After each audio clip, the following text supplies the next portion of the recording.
most men live lives of quiet desperation. It's one of my favorite quotes ever because it's true. And I've been that guy. You're just in this world where you just can't wait to just run away.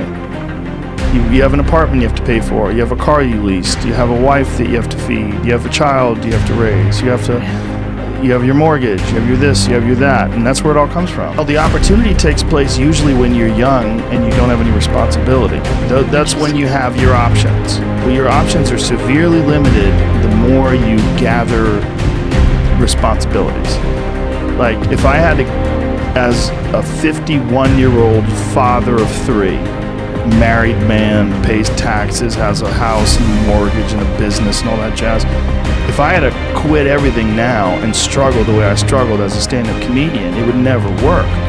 But the only way I could be this person now is if I took that chance when I was 21, when I was dead broke and had my cars repossessed and all that stuff. That's the only way you ever get where you want to go. You have to take a path that's dangerous, and most people want to take the safe path. And the safe path leaves you stuck in quiet desperation almost every time. It's hell. It's hell. You're selling insurance or some other shit that you care zero about. But can people just make that change? I mean, yes, look, you can, I believe that. But you have to plan it out. The way you can change is you have to put aside enough money to give yourself a window. And then you have to have a plan. And you have to spend all your waking hours outside of whatever shit job you do planning your escape. And you have to come to the realization very clearly that you fucked up and you got yourself stuck. So whatever you're doing, you have to do it like your life depends on it. And whether it is you're trying to be an author and if you're gonna try to be an author and you're working 8 hours a day plus commuting plus family responsibilities or whatever else you have, whatever time that you have to attack like you're trying to save the world. You're trying to save your life. You don't want to drown.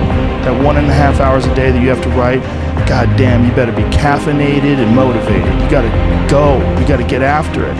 Like, what's so great about showing up to an insurance company every day and putting in your work? Like, yeah, look, it's very admirable to provide for your family. It's very admirable to put in hard work when you don't want to and get it done. But there's nothing wrong with figuring out a way to not do that either. You gotta have discipline. Most people don't have those things. Most people don't understand what it's like to really go for something. And to know that the consequences of not doing that are horrific.